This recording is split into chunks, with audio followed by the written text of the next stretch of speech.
So, like I was saying, tuning into that dynamic cycle of power, the understanding of how to develop the first part of it, which is stability, is always paramount. And that will go throughout your entire life. Struggle for stability is the biggest fight, you know. And it's not. This is the thing. Stability is never static. Everything's impermanent. So your signals to stability are incredibly important, right? To be able to judge what that actually means, right? So, and the sense of it, right? So when we're kind of looking for these things, you're developing stability that enables you to create potentials and flexibility in life. That word flexibility has to be reframed in a way, because as we know it, flexibility needs to lead to a potential, at least in my understanding of it, where whatever you flex returns or has a memory of return to an equilibrium. So it's like the way I'm trying to approach it is that you bend a piece of plastic into a bow, right?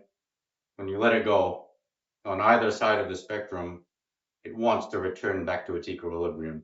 Equilibrium. So an equilibrium is the center line between spectrums. So if I bend it this way, it'll return back to here. If I bend it this way, it's going to return back to here. If I bend it here and it snaps over this side and it returns back to here, that's kind of the movement spectrum. So there's a potential flexibility.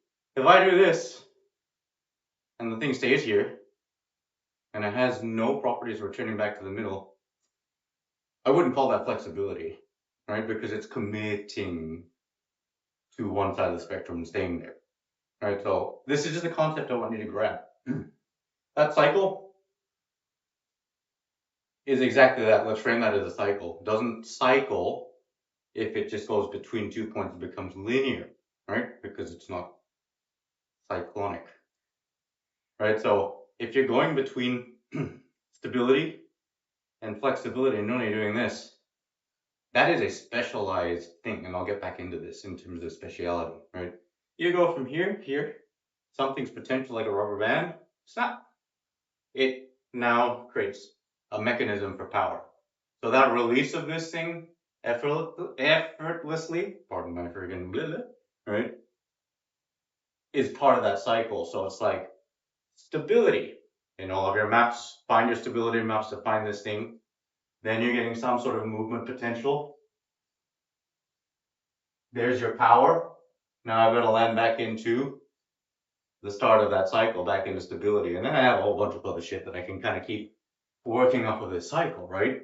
So this smoothness and transition of where these happen in these cycles is like the simplest concept and form how I can bring this attention into how we're meant to be effortlessly moving and how to express a lot of these features. It's become the map for me to kind of really understand how to judge whether something is a feature, an expressing feature, or whether it's a bug.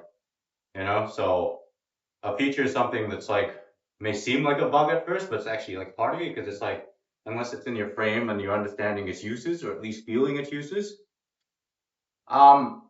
it may present as a bug. And a bug that may be presenting as a feature may actually be a bug, right? And what I mean by these things, so we have your stability, the flexibility. And if this goes between here and here, you're never completing the circuit. And if you go the opposite spectrum, where you're going between stability and power, you're missing out this potential. So you don't run on a cycle. These things, they have their time and place. I'm not saying that they're wrong, but remember, you are an archetype.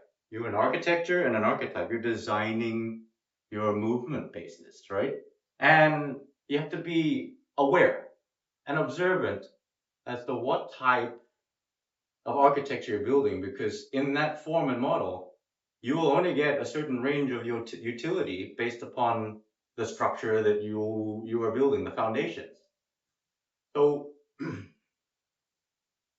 these specialties in these realms here between stability and flexibility have their time and place.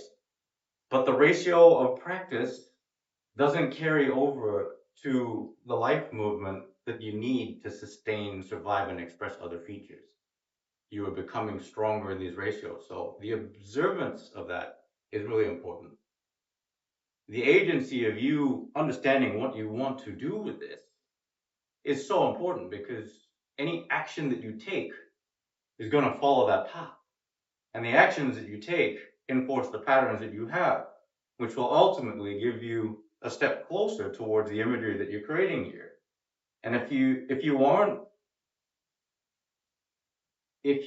aware, and awareness and attention is like some of the scarcest shit that we have on the planet at the moment. If you're not aware of it, you're gonna find that you're gonna end up in a dead end street here, right? So this boils down to what you want out of this vehicle that you are piloting, because at the end of the day, not all this needs to make. You don't have to understand a lot of it. Understanding is all up here. Experiencing certain things sometimes trumps it. Like, you ever been in a position where, like, oh, I experienced that. I don't know why I did or why that particularly matters, but I did experience something and it was pretty profound. You know, we need to get out of our brains sometimes and let this stuff sort of happen. But again, when you're looking at the cyclic map, it allows you to experience things like that because now you're thinking about how things work in the cycle and become smooth. It's like what eventually starts to happen is each limb, each particular part, certain parts of your body. If you think about a drummer and they have polyrhythms that start happening, there's a bunch of different shit that's happening all at the same time in different timing, but they're all sequencing and working together. You have a bunch of cycles that are working this way. Eventually it starts to make more sense. And I don't mean sense in here, I mean more sense in terms of the body, right? So that is, in a nutshell, like the concept of what I'm trying to discuss here. There's a lot of other things that I wanna dive into, but I'm just gonna ease you guys into maybe the series here. But it gives you at least a window of how to, like, at least alter the convex or the concave of your lens that you're looking at something in this model. So that's the start point, is being open to understanding, like trying to feel and understand what this thing is about, a boot. So I'll sign off for now.